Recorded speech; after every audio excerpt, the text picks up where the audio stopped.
For meg hadde jeg ME i mange år, og da var det sjokkerende for meg når du liksom blir liggende i 4-5 år, som jeg hadde ganske sånn annerledes type liv. Men da fikk jeg jo veldig, veldig mye tid til å tenke, og så skjønte jeg at veldig mye av det jeg trodde jeg gjorde for Gud, det gjorde jeg for meg. Moder Teresa dro hjemmefra, hvis jeg ikke husker feil, som 17- eller 18-19-åring, så aldri familien sin igjen. Ga seg selv da, fordi lavkassen i India, for de aller fattigste, de døende, de lidende. Det er jo ikke et lett liv, men alle tenker liksom, tenk på hvilken status hun har, hvor mange hun har inspirert rundt om i verden, da, men hvor tøft det livet må ha vært, og hva hun ga avkall på. Hva vår dypeste kall? Sånn, ofte så bruker vi masse tid på at liksom, jeg skal redde verden, eller jeg skal starte en misjonsbase, eller jeg skal ha 5 businesser, jeg skal bli veldig rik, men det tenker jeg alltid er vårt andre kall, eller vårt yrkeskall, eller vårt liksom, det er et skritt ned da. Det viktigste, og det tror jeg vi blir målt opp mot det, for til Gud, det er jo om vi ligner han. Folkens, tusen hjertelig takk for at dere kom til For et liv, og jeg og Ludvig har en insane god gjest i dag. Vi kaller han kjendis, men han sa nei, siden han har vært på mange podcaster. Men vi har i hvert fall Joakim Magnussen. Magnus, Sorry. Joakim Magnus. Da ble det en litt klein intro likevel. Altså, det er viktig å bare være på med en gang og prøve. Ja. Så i hvert fall vi har snakket litt med deg før, og prøvd å finne ut, ok, hva kan vi virkelig få denne podcasten til å være om? Og jeg følte at det traff veldig kjapt når du snakket om drømmer og visjoner, eller liksom, eller hvordan måten var det du sa det på? Jeg likte måten du sa det på. Jeg vet ikke, man husker aldri ofte hva man sier, i hvert fall ikke hvis man sier noe smart. Yes, si det smarte. Altså. Nei, jeg tror jeg sa fra drøm til virkelighet. Hvordan går man fra drøm til virkelighet? Eller fra en tankevisjon til handling, action, se det. Og det er det som gjør at jeg liksom fikk liksom ørene opp for liksom, ok, hva betyr det i mitt liv også, og våre liv? Og jeg vet ikke, vi kan egentlig bare starte med liksom, hva er det, når du liksom nevnte dette, hva var det du følte da, at det connecter med i livet ditt, liksom, fra drøm til virkelighet? Ja, jeg vet ikke, hvis hun ikke er kjendis da, og ikke folk vet hvem jeg så kan jeg kanskje si litt mer av det til Joakim Magnus. Men da jobber jeg i noe som heter Skaperkraft, og før jeg jobbet i noe som heter Ungdom i oppdrag, og noe som heter Beveg Oslo. Men litt av, når du spurte meg om det, da, for jeg sa det er jo mange ting man kan snakke om, men jeg er nok litt sånn potet, at jeg har vært borte i mye rart, og kanskje er ikke kjempegod på en spesiell ting, men litt god på mange ting, og det som kanskje har vært en sånn rød tråd gjennom livet mitt, det er, kall det entreprenørskap, kall det å starte ting da. Jeg har alltid elsket å få en idé, eller ta en tanke, og så faktisk se at det blir virkelighet. Hvor tidlig følte du at det startet? Ja, det er vanskelig, men jeg husker fra jeg var på videregående, så dro jeg i gang en ganske stor festival. Siste året, det var kanskje litt dårlig timing, siden det var siste året på videregående. Men som heter Opptur med Jesus, kalte jeg det. Så da hadde vi en låve, nå sitter vi på hovedbasen til UiO her nå, så i låven her borte så hadde vi flere 100 stykker på en sånn kreativ festival som jeg dro i gang. Og fikk med meg folk til å lede, og så dro vi i gang i november, midt i eksamenstiden, så kjørte vi i gang med en svær festival. Så det var en av de tingene jeg hadde en tanke om at november, tror jeg tenkte det var litt tung måned, litt ting, vi må ha en ordentlig festival, fokusere på Jesus, men også få det kreative, da, så jeg tror jeg hadde videospor, dansespor, fotospor, det der å få fram det kreative da. Og jeg hadde en sånn voldsomt åpningsshow og herja vilt. Så det var veldig spennende. Så tror jeg det var året etterpå, kanskje, så tror jeg det var en liten nedtur på nyttårsfestivaler. Det var kult når jeg var ung, men så var det en liten nedtur. Så jeg følte her må man få de opp igjen og gå. Også nå snakker vi fortsatt i Ungdom i oppdrag i regi. Så jeg tror vi hadde noe som heter Elevation. Jeg hadde hørt på Elevation av U2, den sangen. Og hadde fått så for meg liksom hele, og Matrix var ikke så lenge siden det var inn. Kom akkurat ut, ja, så jeg fikk noen tanker om at liksom, det skal være en festival hvor vi ble liksom elevated, at vi liksom kom startet det nye året på et another level. Så da var vi det, og da også tror jeg brukte sikkert like mye på å spille inn videoen til åpningsshowet så på hele festivalen, så da var vi i Oslo og skulle spille liksom Matrix-greiene da. Altså det høres ut som du får en visjon, og du får folk med på laget. Ja. Og liksom, ok, hvordan kan vi skape dette her og gå fremover liksom? det det. Men jeg tror jeg har funnet ut det i livet at fordi at man tenker jo at folk som seg selv, ikke sant? Vi litt dumme, vi mennesker, ikke sant? Også når man gift, ikke sant? Så det veldig fort at man da behandler den andre sånn som man selv ville bli behandlet. Det tar jo litt Det har jo tatt meg noen tid. Jeg kanskje litt dummere enn de andre fleste, da. Men det tar litt tid å lære andres kjærlighetsspråk, ikke sant? Forstå hvor egentlig forskjellig man Men det har jeg jo tenkt at alle bare gjør. Altså får man en tanke, så gjør man det bare. Men det har jeg merka meg i livet at det kanskje en sånn Det ikke så mange som tar steget ut fra tankeverden til virkelighet. Ja, for det jeg ser når du har på en måte en leder, så det en veldig viktig rolle, men så trenger denne lederen disse personene som trenger en person som bare har i hvert fall et mål, en tanke, som gjør at du bare, å ja, da får du gjengen med deg. Fordi den ene personen tørte å si ja, da. Men sånn var det nesten for meg med den podcasten her. Altså, for jeg har alltid liksom sagt til folk at jeg hadde hatt lyst til å starte en podcast. Og så folk har kommet til meg etterpå og sånn, men nå fikk du endelig startet den podcasten. Så ja, jeg ble egentlig spurt om å bli med. Du var tvunget. Jeg sto der sånn, hvis ikke du blir med, så... Ja. Men ikke sant, jeg husker for noen måneder siden, når vi skulle starte den podcasten her, så jeg var liksom sånn, vi må ha liksom helt riktig navn, helt riktig logo, vi må ha liksom alt på stell, vision statement og mål og liksom boom boom, masse greier. Og du var med på det, men du var litt la oss bare spille inn første episode. Og jeg tenkte sånn, oi, nå inviterer vi gjester. På tirsdag så kommer det en gjest. Og jeg har ikke ting klart. Vi har aldri gjort det før. Ja. Nei, men det liksom, jeg føler vi har komplementert hverandre litt der da. På sånn, du har liksom catchet en drøm og en visjon, og så har jeg fått lov til å bli med på det da. Men der tror jeg der du inne på en kjerneting da. Sånn, når du spurte meg om det, så tenker jeg at ofte hvis man spør folk, hvordan kom du dit? Ikke sant? Man tror jeg aldri hadde ting klart. Og ofte når jeg starter ting, så vet jeg jo ikke helt hva det blir, men jeg bare begynner. Og jeg tror det noe av liksom det ikke noe sånn her rakettforskning. Altså sånn her Jeg tenkte på det siden vi snakket om det her for en uke siden, hva vi skulle snakke om, så jeg har ikke tenkt veldig mye om det. Men det eneste jeg tenkte, det bare å gjøre det. Altså jeg tror det viktigste å bare starte, og så kommer ting etter seg selv, og så legger ting seg til rette, og så feiler man, og så prøver man på nytt da. Og det kanskje det jeg har lært. Man må ikke vente til man har alt klart. Og ofte så ender ting litt annerledes da. Og der tror jeg også det er viktig med å invitere inn folk da. For jeg tror at hvis noe skal bli bra over tid, så trenger man jo at ikke det bare bygd på en selv. Det litt annerledes på podcast da, for det såpass enkelt i gåsehudene. Sånn, man trenger bare være to i studio. Men i meste arbeidet så gjør man det, og så tror jeg folk har eierskap til det. Det har vært med og skapt.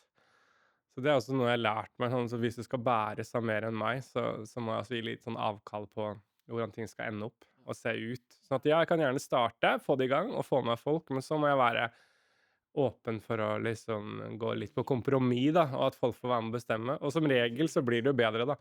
Ja, men det sant. Og jeg har jo hørt, ikke sant, de fleste entreprenører, som har gjort det stort da, den businessen de driver, det jo kanskje den 10. tingen de startet. Altså, og folk går liksom personlig konkurs mange ganger før de finner en ting, men det et eller annet i dem som bare driver dem til å ville skape, ville starte, ville holde på. Så jeg faller nok veldig liksom i den der kategorien av jeg kan overanalysere veldig, liksom sånn alt skal være riktig, men så ser jeg at de jeg kjenner som bare har startet ting, kompiser som bare startet liksom et eller annet da, jeg lar meg inspirere av dem da, for jeg ser at de har bare prøvd, feilet, fått til, lært, og så jeg kanskje litt sånn redd noen ganger da, for å ville feile, tørre å feile, tørre å lære av det. Ja, for det så kultur da, og spesielt i Norge, når vi på en måte få mennesker, og hvis man feiler, så det på en måte, man føler det enda større, og ja, da har man liksom, det som en enda skumlere greie. Men det første spørsmålet, Ja. stort åpent spørsmål som vi snakket om, Yes. rett og slett 2 ord, drømmer vi? Ja. Drømmer vi? Og så var vi også litt inn på det temaet om, det vanskelig for oss nordmenn å drømme stort? At det jo Jeg har jobbet mye med byer, bybevegelser. Jeg tror til Ray Baker, som på en måte sånn nestor innenfor byteologi. Byteologi? Ja, hva det for noe?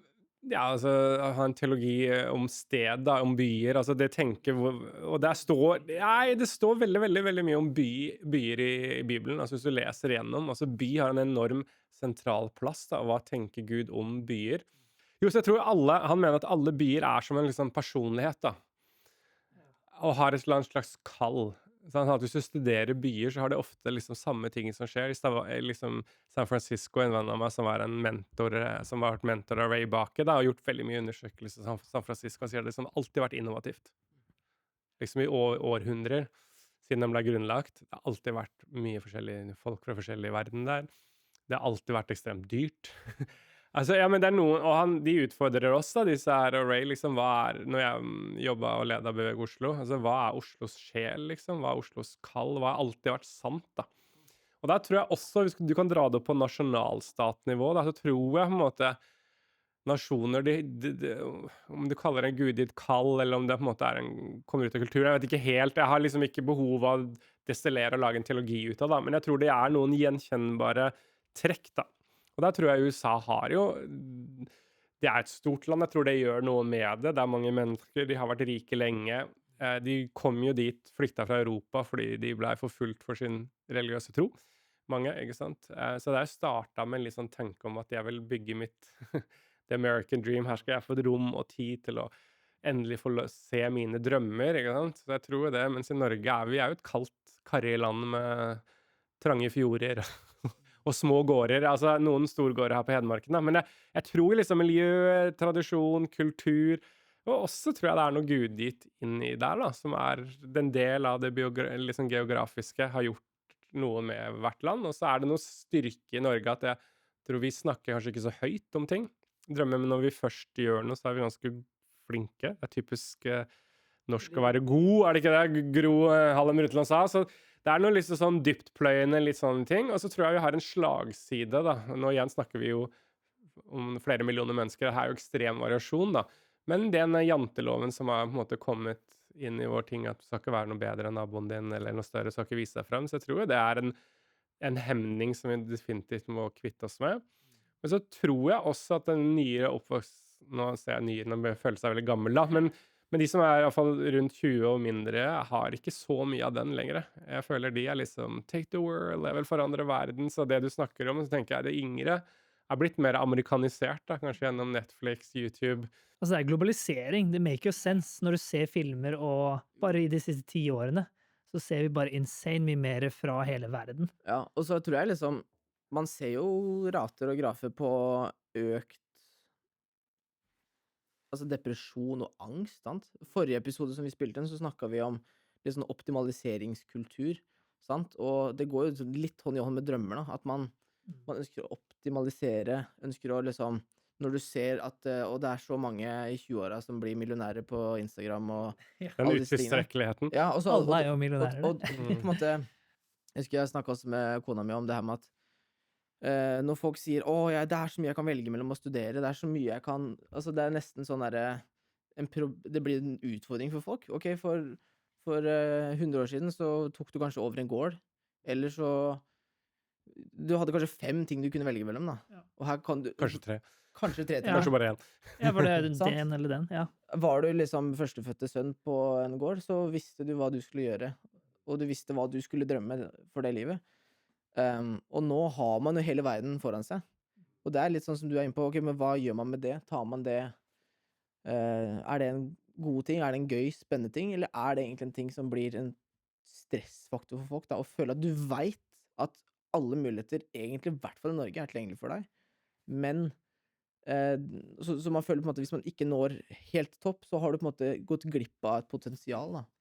Og det det en veldig bra bok som jeg tror heter Utilstrekkelighet, en danske som har skrevet, som jeg leste for noen måneder siden. Og det jo liksom nettopp den der tingen der at det liksom, det ikke godt nok å være at det godt, ikke sant? Du skal nå stjernen, ikke sant? Du skal ha et helt fantastisk liv, men det umulig å måle hva fantastisk nok, hva godt nok, du kan alltid gjøre det bedre, og så får du den der. Men jeg tenker den nå tenker jeg bare skyte litt fra hofta her, mens vi snakker, så tenker jeg det en utfordring, vi må tørre å drømme de store drømmene, altså hvis ikke Martin Luther King hadde I have a dream, ikke sant? Så det har inspirert vanvittig mye mennesker, så jeg tror det viktig, men det sikkert ikke at alle skal drømme sånne drømmer, det har blitt kaotisk om alle skal gjøre alt. Men så, samtidig så ser jeg også at ofte da, hvis du skal liksom jeg skal liksom end poverty i verden, ok, hvor begynner du? Altså sånn, jeg tror veldig ofte hvis du skal gape over veldig mye da, så ender du opp å gjøre ingenting, for du blir desillusionert. Hvor skal jeg starte? Jeg tror noe av hemmeligheten er jo bare ok, hvem var naboen min da? Altså, Jonathan Sacks, en av mine helter, en sånn døde også dessverre for noen år siden av kreft. Han en rabbiner, tidligere sjefsrabbiner i The Commonwealth, British Commonwealth. Hva er rabbiner? Rabbiner, det er du kan kalle det en jødisk prest, da, eller en leder for en synagoge. Så en religiøs leder. Han var også forfatter, en stor akademiker, var en rådgiver til de britiske statsministerne i 10 år på religiøse spørsmål. Hadde egentlig lyst til å bli noe annet. Han hadde sånn veldig interessant å lese hans historie. Det er som å lese en sånn frelseshistorie, bare inn i en jødisk kontekst. Uansett, han sa det, jeg refererer en av de store jødiske teologene, at man forandrer verden one at a time. Så jeg tror det er en hemmelighet liksom, på en måte på begge sider. Da. Tenker, ja, vi må tørre å drømme større, tror jeg. I hvert fall de av oss som på en måte, får noe ut av det, eller at det kicker oss. Da. Så tror jeg det er liksom, jeg har lært meg i livet at ofte når jeg ikke får gjort noe, da, så er det fordi at jeg vil gjøre for mye. Og så man klarer den balansegangen der, da, at liksom, ok, jeg får starte med den ene tingen, og så er det utrolig, man vet jo aldri rekkevidden av den ene handlingen, den ene tingen man gjør, og plutselig så kan jo det ene lille, i hvert fall i vår virale verden, bli veldig, veldig stort. Og så tenker jeg at man passer på at ikke det blir sånn virkelighetsflukt også. Av og til så tenker jeg en del folk kanskje har veldig behov å snakke stort og skal gjøre de tingene, men de er en flykt for at ikke de vil deale med andre ting i livet, som egentlig kanskje burde stått først.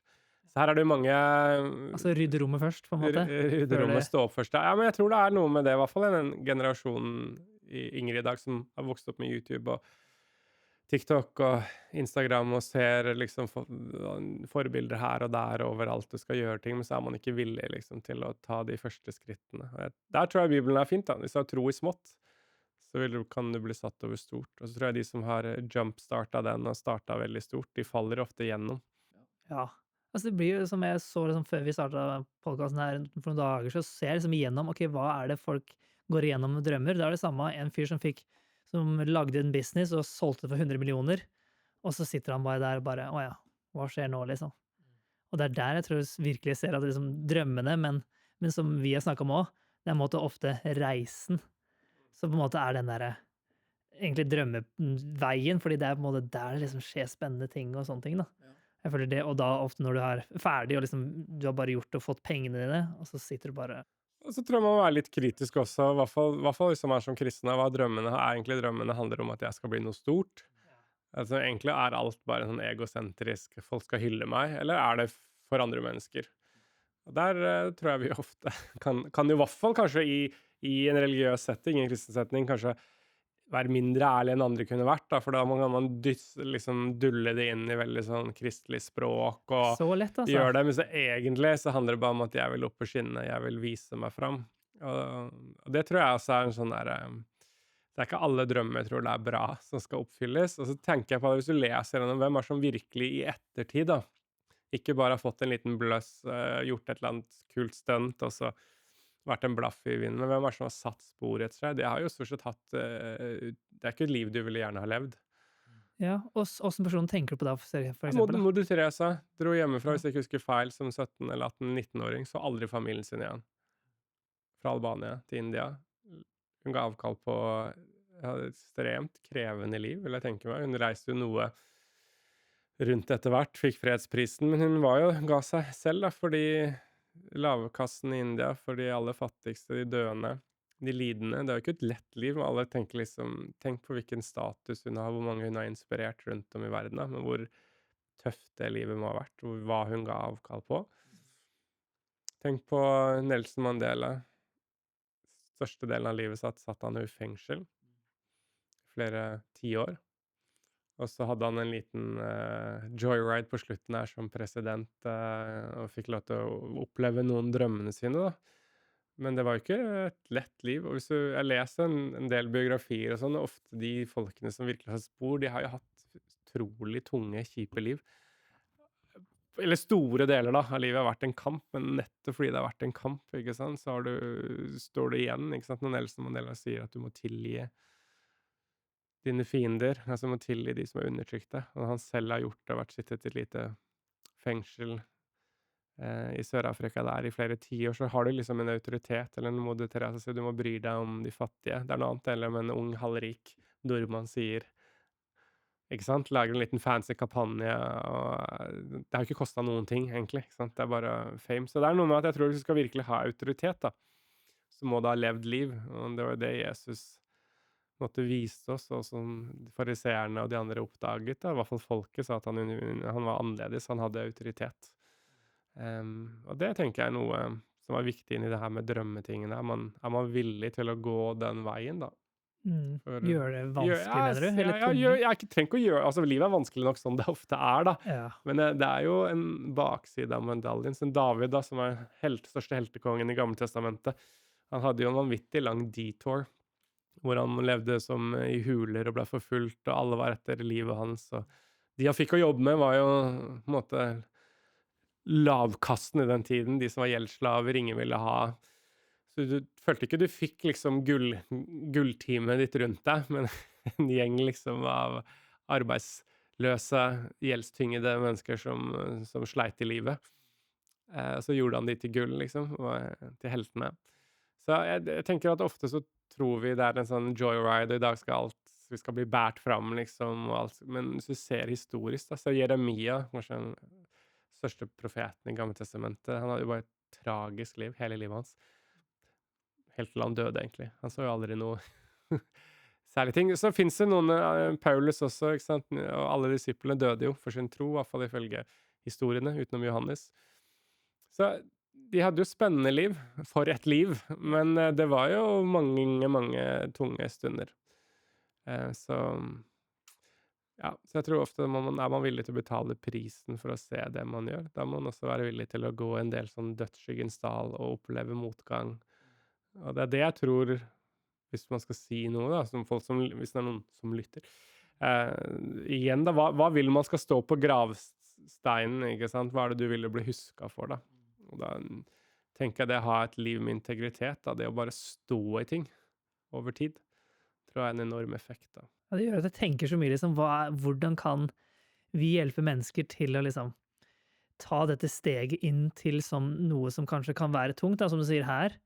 Og så er det, men også mange opplever at de bare tester ut litt, og så er det en joyride, og så hva er liksom, og da tenker man ofte hva er best, eller hva er liksom, er det best å bare lide og liksom gjøre noe tungt resten av livet, eller er det på en måte å bare prøve å starte en podcast og ha det gøy, og liksom følge det her, nå har vi slitt i 2 år her, og vi sitter og koser oss men jeg med tenker, lyset. man må ikke søke lidelse for lidelsens skyld, det er det nok av, men som du sa, veldig mange av de som har også fått til drømmene sine, om det er business, jeg er ikke noe god på, jeg har aldri startet en business da, så jeg har jo ingenting, men du sier det har gått kanskje konk 5 ganger da, så det er noe med det å stå i ting, ikke sant? Ja, men jeg gir meg ikke, og det tror jeg kan være forbillig i andre ting også. Hvis drømmen din er en podcast, så tenker jeg Gud gi oss drømmer ut fra hvem vi er, og hvilken tid vi lever, og hvilken setting. Så det er jo ikke, alle er jo ikke kalt til å ta opp sitt kors da. Alle er kalt til å på en måte legge ned sine drømmer for Gud og være villig til lidelse, men vi får jo veldig forskjellige liv. Noen har bare enormt med lidelser, og andre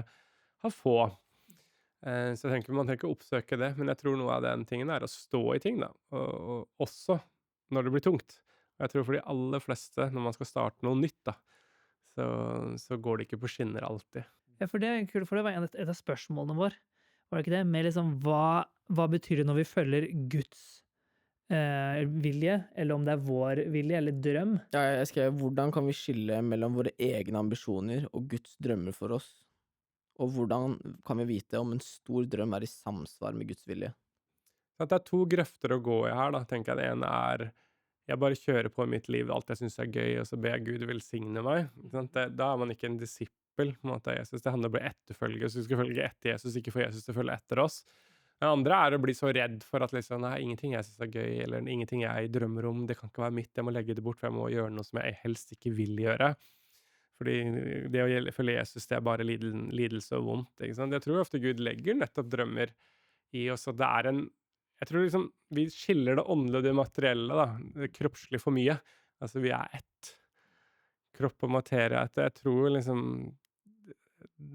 det skal ikke, og det trengs ikke å skilles for mye, da, ikke sant? Gud har skapt meg på en måte som gjør at jeg drømmer mer, ja, ikke sant? Det litt visjonære ønsker, og det en gudig ting, og så må man bare tenke, ha en slags visdom på det med å skjelne. Ok, her det bare min egen fantasi som løper løpsk, eller Gud, det noe? Og da tror jeg, for meg, sånn litt lakmustest på det, bare la ting ligge litt, da. Ikke hoppe på det på første sekund. Men liksom, det bare min egen ting, så dør det ut etter hvert. Men det noe som virkelig viktig, da, fra Gud, så vil det bli liggende. Ja, for da kan du kanskje tenke på det når du på skolebenken, eller Ja, bare la kommer det opp ligge, igjen. liksom. Ok, en måned, 2 eller 3, jeg fortsatt gira? Det blitt noe mer? Har det satt seg skikkelig i meg? Og da tenker jeg det at da gir jeg det på en måte litt tilbake til Gud sånn her, da. At Gud, det her noe som jeg skal bruke tid og krefter på, så får han mate de tankene. For jeg tenker på mange ting hele tida. Og jeg har jo gått i bar noen ganger, da, med å hoppe litt for tidlig. Og det har jo vært velsignelse når man har gifta seg med en som ikke så kjapp på avtrekk. Sånne ting. Hun sier vent. Og da, ja, men blir stressa, da, ikke sant? Hvis jeg deler mange ting. Skal vi enda en ting? Og da har jo det blitt en positiv ting, da, for da kan jeg tenke nei, jeg skal ikke gjøre det nå, så har det blitt liksom har det hjulpet meg, da, å bare holde den litt på vent. Ja, for hvordan har det vært å leve med en person som det motsatte? Som du sier, det en fordel med at får deg vente, liksom. Sant? Alt jo en pluss og minus i livet, så det jo det fine med det at det har hjulpet meg å puste litt, liksom. Ok, la oss puste ut. Eller først, ikke sant? Ikke bare hoppe på første og beste tanke. Og så det har jo gjort det mange ganger, så jeg tenkte, jeg var glad jeg ikke har på det, for at nå jeg jo gira. Det har bare blitt utrolig slitsomt. Og så det jo en utfordring også, det at det en del av livet mitt som ikke like lett, da. Sant? Det andre venner som du kan elske, og liksom nesten sånn ping-pong, spille bordtennis, og bare wow! Få masse ideer, tanker og flyte. Og det får man jo, det vet jeg aldri. Jeg kan ikke oppnå en sånn, i hvert fall en ekstrem versjon, da, med meg og Lise. Men så har vi jo møttes på midtveien, føler jeg. Altså, at av og til sier nå må du ha på deg drømmehatten. Nå må vi skal ingen avgjørelse skal tas. Vi trenger ikke å gå i detaljene. Vi trenger ikke å liksom finne ut alle tingene nå. Nå vi bare der, og så lar vi det ligge det der. Det liksom du sier, å ha en sunn kommunikasjon på det med å ha på en drømmehatt, og tørre å skjønne at nå snakker vi på en måte bare Nå bare drømmer vi, og så gir vi oss tillatelse til det.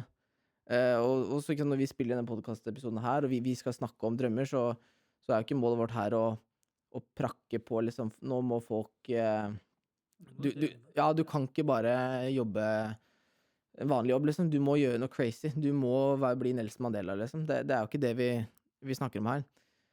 Men jeg har samtidig sett verdien i mitt eget liv, og hører mange snakke om det med altså, hva gjør vi hvis vi ikke har en drøm, på en måte? Alle har jo en drøm, og vi har mange drømmer. Jeg har mange drømmer. Og så kan man tenke at liksom, hva din drøm? Snakker man da om en stor spesifikk ting, eller det mange drømmer? Ja. Men hva tror du, tilbake til det, men dere trenger ikke være enig med meg, så man bare skyter tilbake, men jeg tror også det, for en del da, som konkrete, og på en måte kanskje ikke ser på seg selv så veldig visjonære da, så du vil ikke kalle det de har for en drøm, for de føler den for liten, kanskje. For noen det kanskje, jeg vil bare være far, eller være mor, ikke sant? Og så ikke det, nei, men det ikke godt nok, for du skal redde verden. Så tenker jeg, nei, det jo en fantastisk drøm å være en god far, en god mor, eller god arbeidstag. Altså jeg tenker, vi må ikke lage drøm kun for de som har sånne insane drømmer, og av og til så jo det en sunnhetstegn, men det kan jo også være en sånn usunnhetstegn, at man litt sånn maktsyke gale. Men du, Bjarte? Ja, for når du sier det her, for det liksom, jeg synes det så viktig da, å forstå at det forskjellige leveler, det forskjellige DNA i mennesker, og at noen har en drøm om å save the world, altså, eller gjøre store ting, men så det fortsatt insane viktig å ha en person som drømmer om å kunne trene lokallaget 7.-klassinger. Hvordan kan den personen liksom, ok, han drømmer om å bare få dette laget til å gjøre det bra, men jeg kan være der og liksom utvikle dem med den personligheten jeg har, da. Ja, for at hvis alle bare hadde kuppa de der insane store drømmene, de der store tingene helt ytterst på randen, så ikke sant, vi må ha folk som du sier, plukker opp fotballaget, som plukker opp strikkeklubben, bokklubben, altså disse greiene. Og bare en ting som jeg tenkte på, var at når jeg gjorde min DTS, da, den bibelskolen min, så hadde vi en uke med undervisning som het Destiny by Design. Og det som vi gjorde der var et slags opplegg. Vi fikk liksom et hefte, og i det heftet så startet liksom første siden var, hva lekte du med når du var liten? Og jeg tenkte, ja, jeg lekte med Lego, jeg fortsatte det, men altså masse ting da, ikke sant? Jeg likte å tegne, jeg likte å leke fantasileker, altså mange sånne ting. Og så etter hvert som vi liksom bladde oss gjennom heftet og gjennom uka, så kobla de så tydelig det jeg gjorde som liten, måten jeg oppførte meg, måten jeg bygde Lego på, jeg ser at det samme mindsetet er veldig likt hos meg i dag da. Så det ble tydelig for meg at ok, det er et eller annet inni meg. Altså, for eksempel, når jeg var liten, og hvis jeg fikk et Lego-sett til jul, så bygde jeg det, og så stelte jeg det på hylla, og hvis det mistet en del, hvis det var en del av det Lego-settet som var borte, så var det for meg at hele var ødelagt.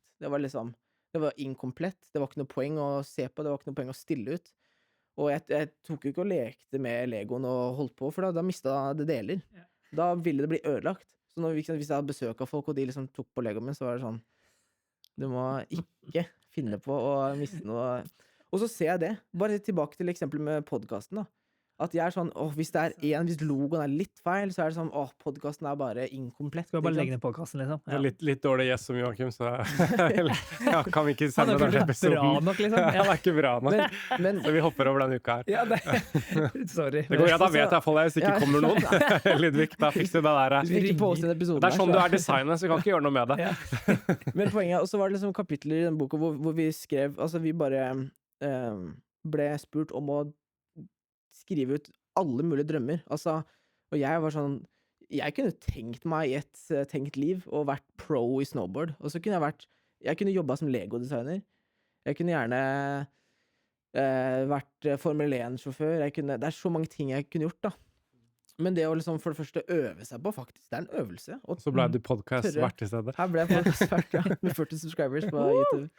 Men at det for meg var en sånn fin øvelse å tørre å bare tenke disse tingene ut. Og for da trengte jeg ikke å holde på dem, for jeg kan ta sånn, jeg skulle begynt med det her tidligere, eller... Ja, for da er de tankene, og da, for det vi har snakket om, for da bare tenker du på det, i stedet for å liksom skrive det ned, og kanskje legge det vekk, mener du? Og i en sånn trossammenheng, jeg vet ikke om jeg kanskje nevnte på forrige episode, men snakket om det i husgruppa mi, at jeg satt her forleden og bare bygde et Lego-sett som jeg fikk til jul, og så plutselig kom det masse tanker om at jeg skulle gjerne, så gjerne gjort dette, jeg skulle gjerne satt av et helt år og liksom bare blitt pro i dette, eller hadde jeg bare investert mer tid på snowboard, så kunne jeg blitt så god.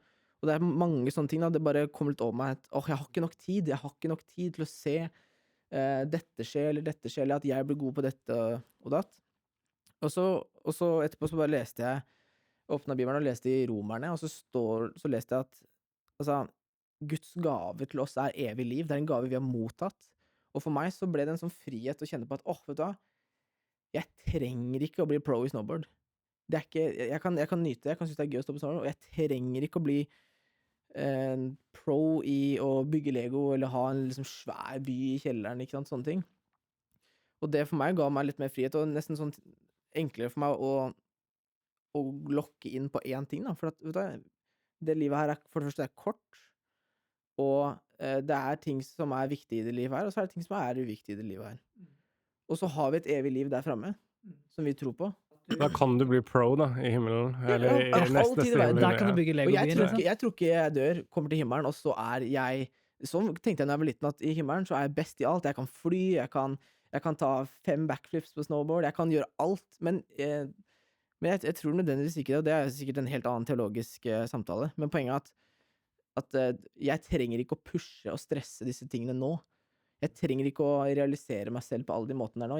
Jeg kan ha, i dette livet her sånn, så kan jeg drømme andre typer drømmer da. Ja, for jeg tror det er så key, med en gang jeg hører noen sier, jeg har ikke, med en gang liksom man tenker og overtenker, jeg har ikke tid, jeg må gjøre det fort, jeg må gjøre det kjapt.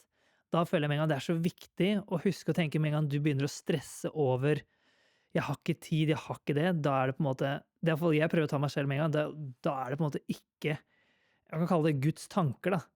Han vil at vi skal slappe av og finne en vei, og du har tid, slapp av. Det kommer til å gå bra, liksom. Du trenger ikke å finne ut planene med en gang. Ja, så Det er på en hvis måte en han legger noe på reise. hjertet ditt, og han kaller deg til å gå for noe, så må man jo bare lene seg på at det hans visjon, det hans drøm. Det ikke at han bare dumper en drøm på deg som han ikke bryr seg om, sant? Jeg tror det så viktig at folk forstår også, bare for at vi skjønner hvem Gud som person, og hvem Den hellige ånd, hvem Gud som far, og at hvis vi vet at, ok, Gud, jeg opplever at du har lagt disse gavene i meg, disse talentene, disse drømmene, så må vi må stole mer på Gud enn oss selv, da. Og jeg tenker bare på lignelsen Jesus fortalte om de ulike talentene. Jeg husker det var også noen som sa til meg at, altså noen, for det ikke det står i 2 av evangeliene, ene med 1, 2 og 5? Det ikke det riktig? Og så var det liksom noen som sa at, altså noen fikk 1, noen fikk 2, så var det noen som fikk 5. Og kanskje har ikke jeg opplevd at jeg har fått 5, at jeg fikk maks talenter. Du fikk en halv, det du føler? Nei, kanskje ikke. Men kanskje jeg fikk 2. ingen, ja. Kanskje jeg fikk 1, sant? Men at litt tilbake til når vi snakker om, vi vil ikke her ønske at folk skal utmatte seg selv ved å være så insane, for vi har fått en DNA av Gud. Altså, jeg har fått noen gaver, jeg har ting jeg er god på, og så masse ting jeg ikke er god på. Og så må jeg bare jobbe med det jeg har, jeg må investere det jeg har fått, og da det plutselig, da har jeg oppnådd på en måte min hensikt med det Gud har gitt meg, da. Jeg trenger ikke å, ja. Jeg tror ofte så blir man jo ikke veldig god som synes vi skal gjøre det, men ok, men jeg har tid til det her, og så det timing. Ikke sant? Nå har jeg 4 barn, da har jeg ikke liksom, det ikke tiden for selvrealisering på høyt gir, ikke sant? Så man må legge bort en del drømmer, en del ting man har gjort, og så må man fokusere på det her og nå, og så tenke at til syvende og sist, så for det blir da Gud, for Gud må velsigne, uansett så handler det ikke om selvrealisering. Og så for meg så tenker jeg ville ta det enda mer at liksom, ok, jeg har også vært sånn, vi gjør masse ting og kan være stresset, gjør jeg nok, og det stort nok og sånn, men jeg tok en sånn master i Vancouver, ledelse, teologi og samfunn. Jeg leste utrolig mange spennende bøker og mange ting, men når jeg skal sånn oppsummere det, så satt jeg med liksom mest banale, enkle sannheten etter 2,5 år med masse jobb. Og det altså, vi skapt i Guds bilde, imago Dei. Altså, vi ligner på Gud. Og at mitt dypeste kall, det å ligne på Gud. Og det kan jeg gjøre om jeg har 4 barn, 0 barn, syk, dårlig, godt betalt jobb, gå på Nav. Om jeg fikk til mange ting, ikke fikk til mange ting. Altså, nå det i alle relasjoner. Da. Når jeg møter dere i dag, hvordan jeg snakker nå, hvordan jeg møter barna mine senere i dag, hvordan jeg behandler kona mi, hvordan jeg snakker med naboene, hvordan jeg forholder meg til kattene vi har. Altså, ja, det mer viktig, eller det på en måte ja, faktisk det å ligne på Gud. Altså, og det på en måte, det det viktigste. Altså, sånn, og så blir alt annet secondary. Altså, hva vår dypeste kall? Sånn, ofte så bruker vi masse tid på at liksom, jeg skal redde verden, eller jeg skal starte en misjonsbase, eller jeg skal ha 5 businesser, jeg skal bli veldig rik, men det tenker jeg alltid vårt andre kall, eller vårt yrkeskall, eller vårt liksom, det et skritt ned da. Det viktigste, og det tror jeg vi blir målt opp mot, for til Gud, det jo om vi ligner han. Jesus sa jo det når mange hadde gjort ting, sånn, de som kom og sier, vi reiste opp folk for det, eller vi helbreda, vi kastet ut demoner, og så sier Jesus, gå bort fra meg, jeg kjenner dere ikke. Ikke sant? Og hva vennskap? Ikke sant? I vennskap, relasjoner, så blir man lik hverandre, ikke sant? Jeg tenker det var bare en avstandsforelskelse, eller en avstandsgreie, så gjorde man mange kule ting, men man var ikke i den relasjonen da. Ja, for det var mer å gjøre, egentlig. Sånn som Ja, vi snakket om gjøre forrige enn å podcast. være, og da tenker jeg at det har hjulpet meg for å også liksom senke skuldrene, at liksom når jeg dør, så vil jeg føle at da ligner jeg mer på Jesus enn jeg gjør i dag, at det liksom hvert år forvandles litt mindre, og så det litt sånn ett fett, hvor bor jeg? Hva jeg ender på? Jeg tror ikke det det ikke nå skal jeg ikke, ett fett det ikke, men det viktig at man gjør ting som positivt og bra, og ifølge ting man skapt for å gjøre, og som man god på da. Men jeg tenker det blitt mye mindre viktig for meg da. Hvilken jobb jeg har, akkurat hva jeg gjør. Jeg tror det den, og det sånn jeg tror jeg vil påvirke mest mennesker, at i mine møter med mennesker, så håper jeg de får sett litt av Jesus. Ikke fordi at jeg så fantastisk, men fordi Gud bor i meg, ikke sant? Og med sin ånd stadig forvandler meg. Og hvis det fokuset, så tror jeg man liksom, da er ikke det så viktig de andre tingene, og da får man den identiteten. Ikke sant? Når Jesus skal starte tjenesten sin, før han har gjort et eneste mirakel, så døper han seg. Og så står det at, ikke sant, det kom en due ned, ble fylt av den hellige ånd, og så kom det en røst og sier, du min sønn, den elskede som jeg har glede i. Det var ingenting sånn her, du skal gå og frelse verden, og du skal, ikke sant? Først så refererte de alle 3 hoveddelene av skriftene, profetene, skriftene, Torah, jeg skal ikke gå inn på hele det, men en fra første Mosebok, en fra andre Salme 2, en fra tjenersangen i Jesaja, så kan folk også se det senere. Så det en måte å si, hei, du oppfyllelsen av skriftene. Ikke sant? Og da tenker jeg, da er det den identiteten han gikk inn og gjorde det andre på. Han visste han var elsket. Han visste han var en sønn, at han hadde en lignet på sin far. Og da ble ikke det, tror jeg, på samme måte en stress da. Men hvis man hele tiden skal prøve å bevise noe, da, det ikke noe bra hvis ikke jeg får til den bedriften her, hvis ikke jeg får til den her, da blir det å feile veldig, veldig vanskelig da. Fordi da har du ikke oppnådd noe, da er du ikke god nok, men hvis du allerede god nok, så du allerede elsket, så blir ikke det å bomme, nå er jeg ikke noen bra person, da, jeg er fortsatt elsket, jeg er fortsatt en far, da får det en helt annen kraft da. Og så tenker jeg bare når du sier nå at la oss ikke snakke om de tingene som at det små drømmer, sant? Altså, for nå snakker vi at det egentlig kjernen. Og så det vi sier nå ikke liksom sånn, nei, du trenger ikke å drømme så stort. Vi snakker, det jo egentlig det største. Ja, det største drømmen man kan ha jo å ligne på Gud. Ja. Så som du sier, altså... Og det kan alle. Både det kallet til alle mennesker, og det noe vi alle har altså vi kommer jo aldri til å klare det 100%, men det en sånn, derfor det kalles helliggjørelse, en prosess da, hvor vi blir mer og mer annerledes, altså lik Gud. Og reisen jo det jo egentlig... Ja, og reisen der, og da det ikke så farlig hvor, liksom at da vil du også tenke at da, for å klare å bli formet da, så må man jo bli litt sånn, oppleve litt harde ting, for det gjerne ofte når det hardt og vanskelig og vondt, du finner ut hva som bor inni deg. Hvis alt går på grønt lys i livet, så oppdager du ikke veldig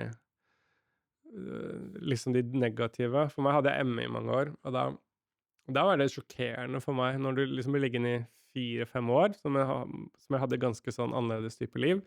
Ikke sånn, jeg lå ikke på en sort rom liksom, i 5 år, men på de verste dager så måtte jeg flytte hjem og bo hjemme hos mine foreldre, og kunne kanskje gå 40-50 meter da, så jeg var litt bevegelig, men hadde det ganske kjipt. Så da var jeg veldig mye alene, for jeg orket ikke sosialt, så studerte jeg i tillegg, da hodet fungerte som passe.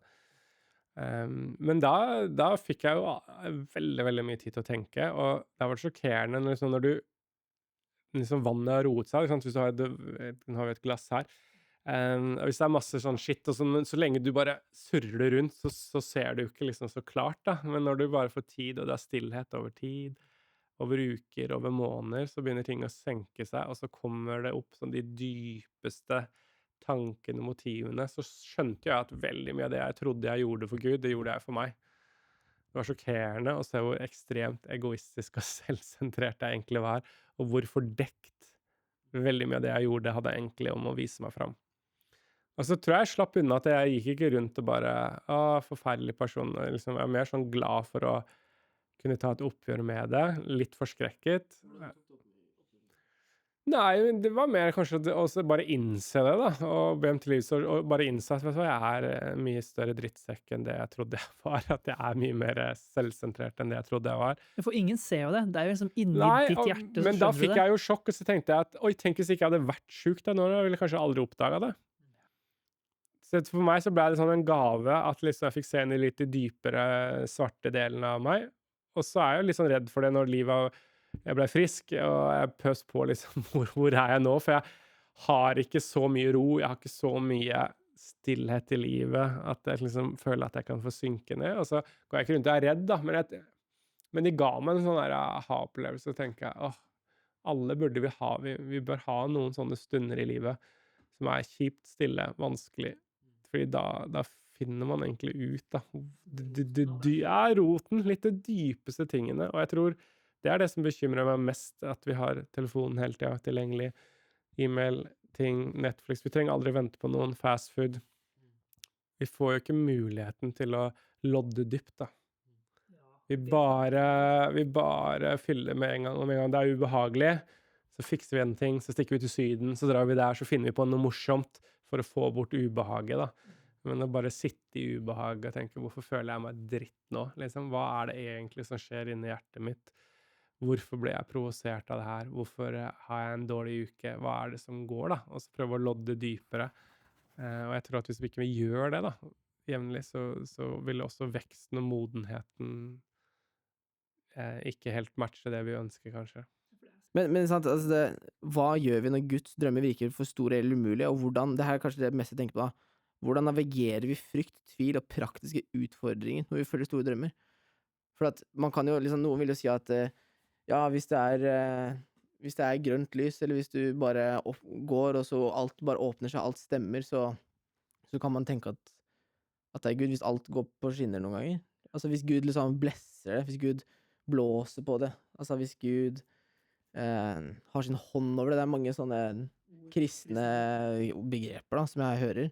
Og så kan man jo, når du leser Bibelen, så er det jo masse utfordringer, sant? Som folk måtte gå gjennom, som fortsatt var på en måte veien mot Guds drøm. At det var også kanskje en blessing. Altså Gud altså, poenget mitt kanskje å møte motstand må jo ikke nødvendigvis bety at oi, det her er ikke Gud. Og andre veien også, at det bare går enkelt, er det fortsatt Gud? Ja. Sånn John Wesley, husker jeg leste en biografi om han, jeg husker ikke, sant? Når man leser en del bøker, så husker man ofte lite ting man husker, men en historie husket jeg veldig godt, og det var at han red i hesten sin i Londons gater, tror jeg det var, og så tenkte han på det. Oi, det er gått ukesvis, jeg lurer på om det var bare ukesvis, eller lurer på en måned, uten at jeg har møtt noe motstand. Er det synd i livet mitt? Er jeg på feil vei?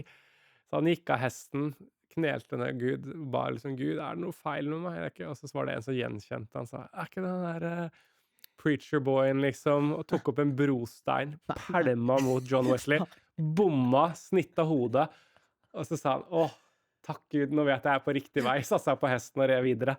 Og jeg husker det var så ekstremt annerledes enn det jeg ville tenkt, da, ikke sant? Altså, ofte vi tenker, for i vår kontekst er det liksom, det er vanskelig, Gud, og ting, er du ikke glad i meg? Mens hans tanke var liksom, det har ikke skjedd noe dritt på noen uker, nå er jeg helt ute og sykler antageligvis, langt ut fra din vilje. Så jeg tror man må regne med at det er en kamp, jeg tror det er på to stadier, så det er bare naturlig at det er motstand. Vi er en verden som ikke det bare er godt, det er en knekt, bristet, litt sånn fordervet verden vi lever i, som vi leser om, ikke sant? Det er ondskap, det er forskjellige ting, så det er en helt naturlig element også, at det er hvor vi er mennesker, gjør jo det vanskelig for hverandre, vi trenger ikke å gå lenger til oss selv, altså jeg ødelegger jo noen ganger dagene for mine, de jeg er mest glad i også, jeg klarer jo ikke alltid å elske sånn jeg ønsker mine barn og min kone, ikke sant? Så man er jo bare en naturlig del av det. Men derfor tror jeg også det er viktig med prosesser, da, ikke sant? Hvis du tar veldig kjappe valg, da, for en vims, for en kul idé, boom, så hopper du inn i det, så har du ikke så mye motstand da, når det er tøft. Men det har vært en prosess du har latt vokse fram med deg, har tid, og du på en måte har gått, kanskje gjerne sammen med noen, delt med noen, tenkt bedre med noen, og så tatt et valg, nei, men det her tror jeg på, da er det lettere, altså. Det er i hvert fall min opplevelse, jeg er veldig glad når jeg har tatt liksom valget jeg føler meg veldig sikker på, da slipper jeg å... For det er ofte, i hvert fall min erfaring da, når jeg skal ta valg, er at med en gang jeg har tatt et valg, så blir jeg usikker. Så får jeg sånne der bange anelser, litt kalde føtter. Så jeg har lært meg til det at jeg må gjenkjenne, på en måte stemple inni meg. Nei, det her er jeg ganske sikker på. Så vet man aldri 100%, og det er lov også å backtracke. Noen ganger så tar man feil. Jeg har gjort det en gang i livet mitt, jeg liker ikke å bryte med, og jeg sa ja til noe, og det følte jeg at jeg gjorde det under press da, for å please noen. Og så bare kjentes det helt feil. Og da gikk jeg tilbake og sa sorry, en par uker etterpå at det her tok jeg under feil omstand. Dette kan liksom tilgi meg for det. For hvordan følte du det? Hva betyr det at du følte det var feil? Jeg følte jeg hadde det var ingen glede når jeg sa ja, liksom. Det var bare byrde, det var bare negativitet. Så ofte for meg da, det forskjellig, så ofte kjenner jeg med en gang en litt sånn det her var riktig, liksom. Eller det er sånn faller noe på plass. Og så kan det gjerne gå bare noen timer eller dager etterpå, så var jeg helt sånn, hva gjorde jeg? Det her var helt feil. Ikke sant? Men så jeg prøver å lokke inn, da. Det er bare min personlige ting, at jeg lokker inn den der på en måte Den freden du hadde før, Ja, mener den freden jeg Altså, hadde, så kjenner jeg at jeg kjente på at det her vet jeg, eller jeg har en eller annen fornemmelse at det her er riktig, og så vet jeg at ok, nå må jeg bare slappe av, nå neste ukene så kommer jeg til å være. Men når jeg tok den avgjørelsen, så var det sånn, det var bare føltes vondt, liksom, når jeg gjorde det.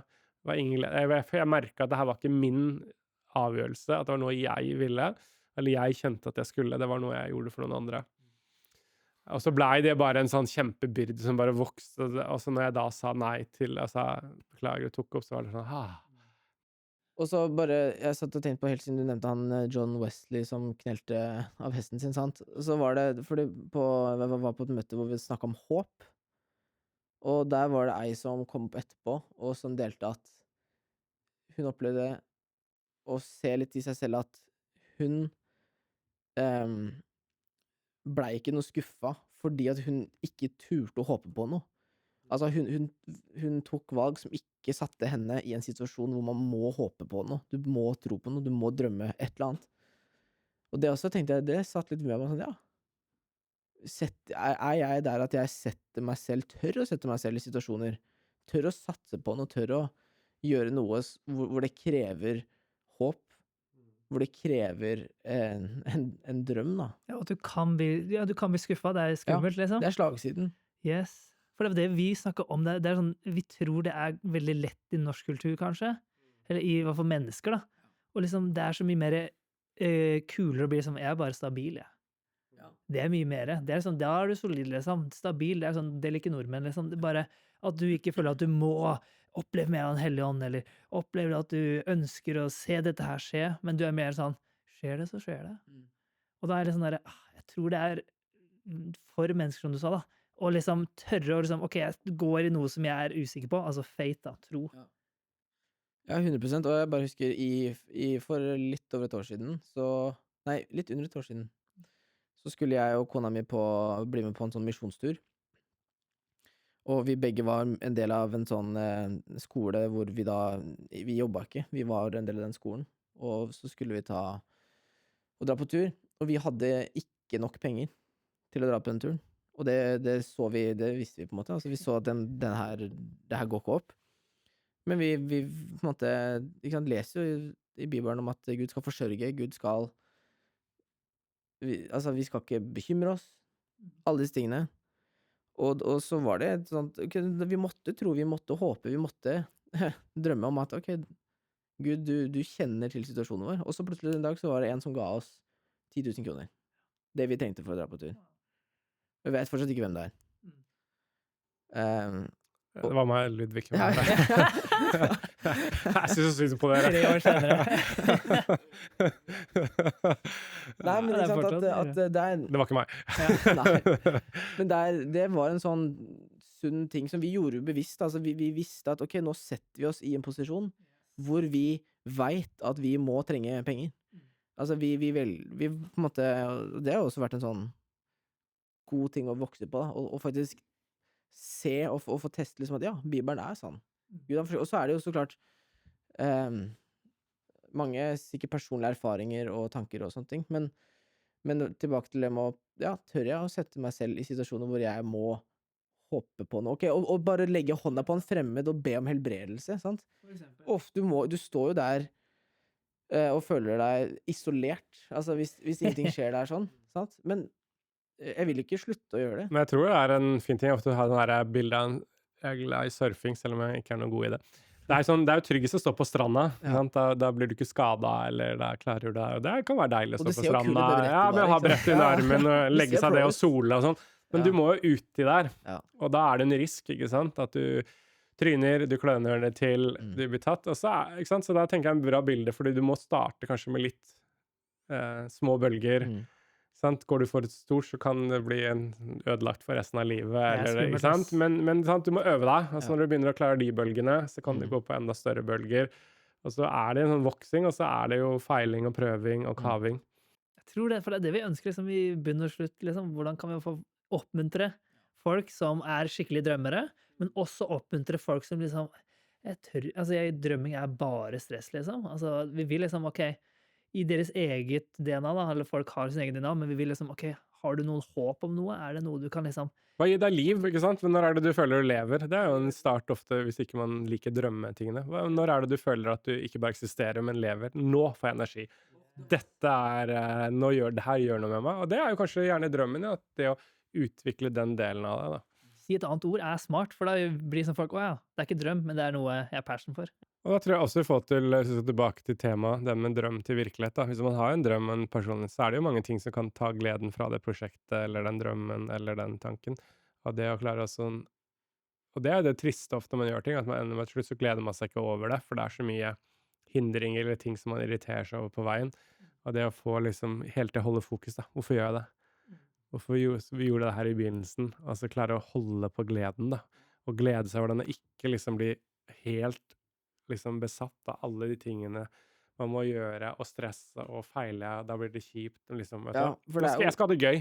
Ja. Altså, jeg må ha glede i det her, for det noe helt annet å jobbe når man har glede. Og jeg skal ha en glede å tørre å holde på den gleden, da. Også når ting går litt tregt. Jeg har liksom at forventning kan bli en sånn dream killer, hvis man lar seg prege for mye av det. Ja. Altså hvis, igjen, kanskje jeg absolutt den kategorien som kan føle på denne gangen,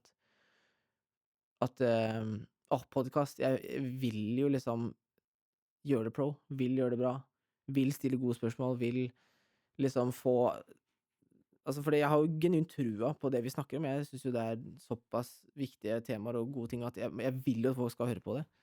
Og så det på en måte bare en sånn øvelse å slippe de forventningene at ja, vet du hva, det ikke målet i seg selv ikke å bli en stor podcast, og når man klarer å liksom gi slipp på det, målet ikke antall følgere, antall penger, antall biler, altså whatever det skal være man har av ting, da. Ja, for hva føler du målet burde være da? Ikke at du må ha svar, da, men Nei. få tanker rundt det. Det et godt spørsmål. Jeg tenker jo Podcast uten mål og mening, det dere burde kalle det? Det bare vi har jo snakket om det, altså det på en måte at vi ønsker en aktør og en stemme i Norge som kan snakke om store temaer i form av en podcast, og som kan være en sånn tilstedeværelse på sosiale medier. Ja, for vi ser jo, i hvert fall det jeg følte fort, var jo at det finnes ikke et sted for unge voksne, og spesielt på YouTube, og et sted der vi kan ha gjester som bare hjelper folk på reisen til troen. Som jeg føler i vår aldersgruppe, og den reisen vi på. Og da vi kan lukke den gruppa, eller få ha noe for dem, da. Ja. En følelse av at du ser et behov, og så, ok, kanskje vi fyller dem. Ja. Ja. Og så ofte så det som hvis man ser et behov og tenker, oi, noen burde gjøre noe med det her, så kanskje, ok, kanskje det det da. Ja, det en reise i seg selv, føler jeg, og bare virkelig ha et, som jeg sier, rent hjerte i reisen, og for å finne ut, og ok, hva kan være drømmen her i det jeg gjør, da? Ja, og en ting som jeg har tenkt på, egentlig på en ekstra spørsmål, da. Tror du det går an å ha en helt ren motivasjon for å gjøre noe som helst? Det et mål å Nei, eller jeg tror, altså det umulig, eller det vet jeg ikke, burde jeg si. Men jeg tror man blir gal hvis man står og analyserer, fordi hvordan vet jeg at jeg vet at jeg ikke har det? Altså, og så kan man jo ende opp å lure seg selv og tenke, ja, jeg har ingen egne ambisjoner. Eller så må man havne i andre grøfta, da. Og liksom bare, jeg gjør sikkert det det for grunn av meg, og få masse sånne skyld og skamtanker rundt de tingene. Så jeg tenker jeg tenker, det bra for andre mennesker, så det bra for andre mennesker, uansett om du har dårlig motivasjon eller ikke. Så tenker jeg det en kontinuerlig. Man kan spørre, jeg tenker det en hellige ånds oppgave, da. Hvis du ser det på David, så sier han ikke liksom, jeg skal ransake meg, men hellige ånd, eller Gud, da. Ransake min sjel. Jeg tenker det Guds ansvar, og hans ånds ansvar å vise oss vår skyld, og på en måte våre motiver. Og så det vår oppgave å åpne for det. Og da kan du slappe av, da. Så hvis ikke du trenger ikke å lete etter skjulte motiver, men du kan spørre Gud, det noen ting du ikke har behag i? Invitere andre mennesker, ser dere noen negative ting, liksom? og så tar man det til etterretning, og blir man konfrontert med noe på den ene eller andre, så kan man be om tilgivelse og gå videre. Men tror man det blir fort en sånn dårlig runddans, altså hvis man skal begynne å bli for fokusert på det. Og så tror jeg fordi vi syndige mennesker som ikke 100% rene noen gang til vi møter Jesus igjen. Denne verden her, så vil liksom nesten alt vi gjør være litt sånn mixed motives. Og at man må innfinne seg at det er vanskelig å bli kvitt helt det. Men jeg tror det liksom key som du sier, og det eksempelet bruker når David ber Gud om å ransake hjertet hans. Sant? Altså Gud vet jo. Altså Gud trenger jo egentlig på en måte ikke å ransake, for han vet jo. Det ikke sånn Gud må, han kikker bort på Ludvig, og så, ok, David, han ber om at jeg skal sjekke hjertet hans nå, så må han bruke 10 minutter på å sjekke her litt, og så, Gud vet jo alt allerede, så det jo egentlig en sånn bønn om at Gud, vis meg, ransak hjertet, ikke for din del, det jo for min del at vi ber han ransake meg, sant? Det ikke sånn at Gud trenger en statusrapport på hvordan jeg har det. Nei, men jeg tenker, for sånn helt avslutningsvis, at det som vi var vel inne i begynnelsen også, men det greit å finne ut, liksom, gjør jeg det her først og fremst for meg selv eller ikke? Det kan man jo få finne en avklaring, og jeg tenker det ikke så veldig holdbart hvis alt handler om bare en egotripp, for at jeg skal få fame. Men så lenge du kjenner at men det her gode motiver bak, så tenker jeg, kjør på, og så vær åpen for irettestøttelse på veien. Det har vært en så god samtale, Joakim. Det har vi satt utrolig pris på. Jeg tror vi har virkelig gått i liksom, det så stort tema, merker jeg med en gang. Det er sånn vi vil liksom hjelpe dem, altså, og drømmer, det en svær tanke. Men jeg tror vi har virkelig kommet med visdom, i hvert fall. Prøve Guds visdom, kanskje, håper vi, gjennom det vi har sagt. Og jeg var takknemlig for det lov å håpe, som sagt. Vi ba før episoden, så vi ja, har jo rett. Vi kan ikke gjøre noe mer nå, ikke sant? Vi kan slappe av nå. Så jeg tror det absolutt mye, og bare takk for visdommen du har med det du har lest, og jeg tror jeg virkelig har hjulpet mange mennesker nå til å få ta et litt mer steg i hva betyr det å drømme. Og jeg håper at vi har hjulpet folk til å kanskje ta et lite steg i å prøve å ha litt tid til å tenke, og tenke litt fremover. Jeg håper at det hjelper folk, og ja, jeg kan bare si takk for nå. Vi har nå, gønnet på i 1 time og mange minutter, så vi bare takknemlige for at du kom, og så håper vi at vi ser dere i fremtiden, og snakkes mest sannsynlig om en uke.